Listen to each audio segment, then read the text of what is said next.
अस्सलाम वालेकुम। आज का हमारा टॉपिक है टेरेटोजेनेसिस। इसके अंदर मैं आपको बताऊंगी कि हमल के दौरान वो कौन सी ऐसी चीज़ें हैं जो आपके बच्चे के अंदर नुक्स पैदा कर सकती हैं। जैसा कि मैंने आपको पिछली वीडियो में बताया था कि तीसरे से 8वां हफ्ता जो है वो सबसे ज़्यादा ख़तरनाक हफ्ता माना जाता है। वो इसलिए क्योंकि इसके अंदर बच्चे के औज़ा बन रहे होते हैं, बच्चे का दिल बन रहा होता है, बच्चे की रीढ़ की हड्डी बन रही होती है, बच्चे का दिमाग बन रहा होता है।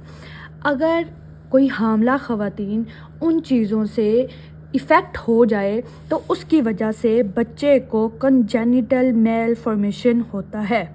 ठीक है, आज हम बात करेंगे एक ऐसी चीज़ के बारे में जो कि मेन काज है कंजेनिटल मेल फॉर्मेशन का, वो है एक्स-रेज़। बताया कि तीसरे से 8वें हफ्ते के दौरान सेल्स जो होते हैं वो डिवाइड होते हैं। जब सेल तकसीम होते हैं तो ही कोई ऑर्गन बनता है। ठीक है, जैसे मैंने बताया कि इन हफ्तों के दौरान क्या बनना है, हार्ट बनना है, रीढ़ की हड्डी बननी है, स्पाइनल कॉर्ड बनना है जिसको हम कहते हैं, लिम्स बनने होते हैं, इस तरह के ऑर्गन्स बनने होते हैं। ये जो एक्स-रेज़ है इसके अंदर ऐसी रेडिएशन होती हैं जो कि ये सेल जो हैं डिवाइड हो रहे हैं, डिवाइड होके इन्होंने ये जो ऑर्गन बनाना है, ये चीज़ें बनानी हैं, वो इसकी ग्रोथ को रोक देते हैं। जब वो इसकी ग्रोथ को रोक देते हैं या उसकी ग्रोथ को कम कर देते हैं तब हमारे पास डिफेक्ट्स आते हैं इन चीज़ों के। ठीक है, अगर हमारे पास डिफेक्ट आए, हेड बनता है। ठीक है, सबसे पहले अगर हम हेड की ऊपर से नीचे की जाएं तो हम उसकी बात कर लेते हैं।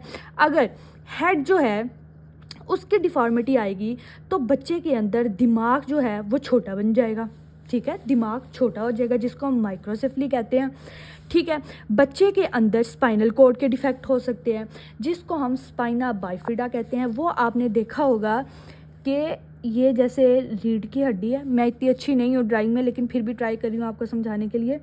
तो ये बिल्कुल एक छोटी सी जैसे गोली नुमा एक झिल्ली ऊपर आ जाती होती है, उसको हम अपनी ज़ुबान में स्पाइना बाइफिडा कहते हैं। तो इसके डिफेक्ट्स आ जाते हैं।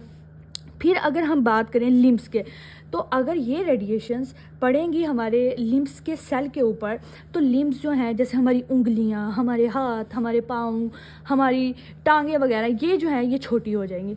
तो एक्स-रेज़ के अंदर ऐसी रेडिएशंस हैं जो कि सेल्स को क्या करती हैं, इनकी ग्रोथ को जो है वो रोक देती होती हैं। ठीक है, अच्छा, जब मैं अपने क्लिनिक पे बैठी होती हूँ तो मुझसे आके पेशेंट पूछते हैं कि डॉक्टर साहिबा आप एक्सरे के ऊपर इतना कहते हैं कि एक्सरे नहीं करवाना, एक्सरे नहीं करवाना, तो क्या हम अगर हमें कोई इन्फेक्शन वगैरह हो जाता है या कोई हड्डी वगैरह का कोई मसला हो जाता है तो क्या हम उस वक्त भी एक्सरे ना करवाएं?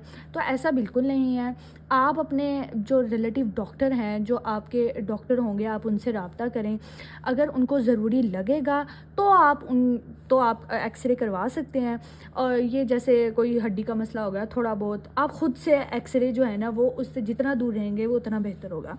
अच्छा, एक और क्वेश्चन जो कि मुझसे मेरे पेशेंट बहुत पूछते हैं वो ये कि डॉक्टर साहिबा ये आप अल्ट्रासाउंड जो हैं जी वो हमें हर महीने बाद बुला के करवा देती हैं जी, और एक्सरे पे आप जो हैं जी कहती हैं कि नहीं नहीं जी एक्सरे नहीं करवाना। तो उसकी वजह ये है कि जो अल्ट्रासाउंड है ना, ठीक है, उसके अंदर होती हैं साउंड वेव्स। ठीक है, जैसे कि मैंने आपको बताया कि वो जो सेल ग्रोथ हो रही होती है, सेल डिवीजन हो रही होती है, ठीक है, वो डिवीजन के ऊपर ये जो साउंड वेव्स है ना ये इफ़ेक्ट नहीं करती। ठीक है, जब ये इसके ऊपर इफ़ेक्ट ही नहीं करती तो इनका कोई मसला ही नहीं होता। तो इसलिए हम अल्ट्रासाउंड करवाते हैं और हर महीने जो हैं वो हम बच्चे को देखते हैं, और इस वजह से हम अल्ट्रासाउंड प्रेफर करते हैं। और एक्सरे जो है ना ये हम इसके ऊपर सारे डॉक्टर कहते हैं ये कम से कम करवाना चाहिए, और ख़ास तौर पे पेट का एक्सरे जो है वो तो आपने बहुत ही कम करवाना है। जब आपके डॉक्टर को लगेगा कि इसकी ज़रूरत है तो वो हो जाएगा। नेक्स्ट वीडियो में हम बात करेंगे कि माँ का ज़्यादा मोटापा, शदीद बुखार और कुछ अद्वियात कैसे बच्चे के अंदर नुक्स पैदा करती हैं। अगर आपको ये वीडियो पसंद आई है तो लाइक, शेयर, कमेंट ज़रूर करें। और अगर आप ये चाहते हैं कि मैं इन टॉपिक्स पे जल्द से जल्द वीडियो बनाऊं तो कमेंट सेक्शन के अंदर नेक्स्ट लिख के कमेंट करें।